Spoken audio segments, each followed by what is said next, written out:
with Resist Kitchen. Today I'm going to be making a vegan beet ravioli with an almond ricotta filling. It's going to be awesome. So I'm going to show you what I have. It's super simple. We have red beets, golden beets, beautiful baby butternut squash. Let me show you, these are so cool. Have you ever seen these? Romanesco and some baby kale or microgreens. For the almond ricotta, it's gonna be, these are soaked raw slivered almonds, white vinegar, salt, and lemon. Yeah, it's gonna be good. One thing you will probably need for this is a mandolin.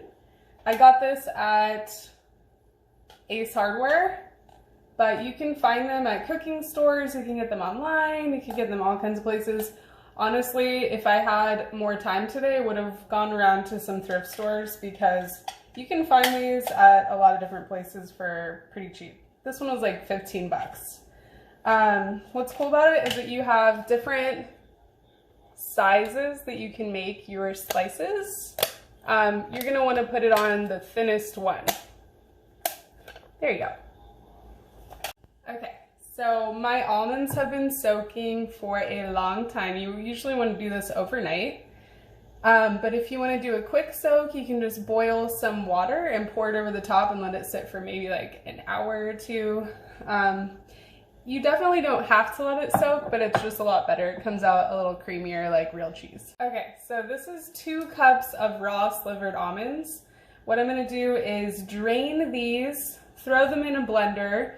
I'm going to add in my vinegar, salt, and lemon juice. It's going to be 1.5 tablespoons of white vinegar, 1 teaspoon of salt, and 2 tablespoons of lemon juice. You can also add in like basil or any kind of other awesome fresh herb you want to infuse, or garlic, whatever you want to do.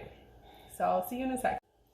Okay, so after you've made your ricotta filling, you're going to boil the butternut squash, and this is going to be part of your sauce.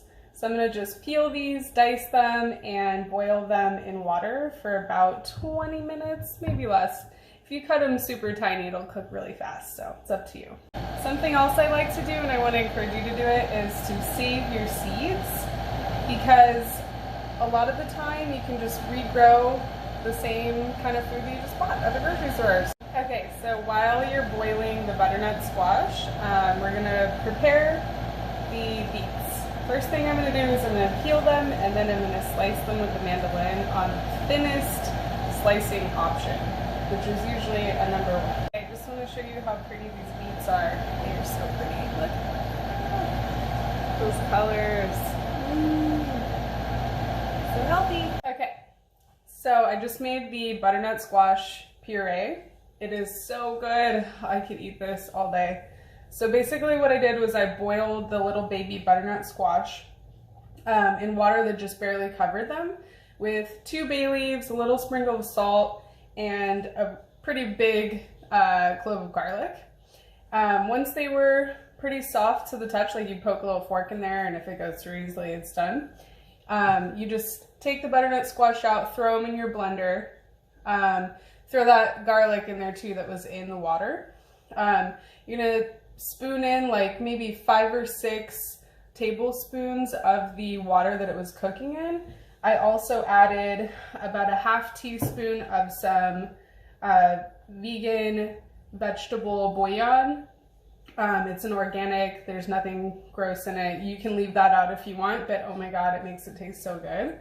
And then a little bit more salt, probably like a 1/2 teaspoon more salt. You can add in whatever else you want, but you guys, it's so good. Okay, so the next step is to put everything together. I've already steamed the Romanesco. We've got our almond ricotta, our delicious butternut squash puree made with baby butternut squash. So what we're gonna do is we're gonna take our very thin layers of beet, fill them with our ricotta, and put another layer on top so it looks like a little ravioli. I'm using a flavor injector syringe that you can find at any cooking store, or you can order it online. I got mine from Ace Hardware. So basically what you want to do is, if you have one of these, you're going to fill it up with your ricotta, or you can use a spoon, it doesn't matter. And basically I'm going to put it enough to create a decent size filling. Looks like it's going to be about a teaspoon. So it looks like that. Put another one of these beautiful beets right on top and press them down along the edges. Now, if they're thin enough, they're going to press together pretty easily and stay there. But it's okay if they're not sticking, because they're going to be delicious. Okay, so I'm going to do that with the red beets and with the beautiful golden beets, and then I'll show you what the plate looks like. Okay, so I put everything together. Basically, you want to put down a layer of the butternut squash puree on your plate. I did 3 little raviolis. You can do as many as you want. Put some of your Romanesco and sprinkle with your microgreens. Ta-da!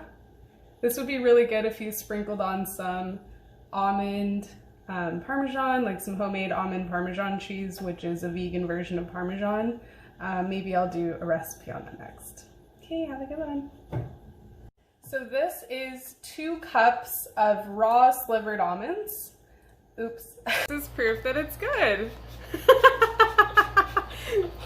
I have it all over my face. Say hi, Mira. Hi.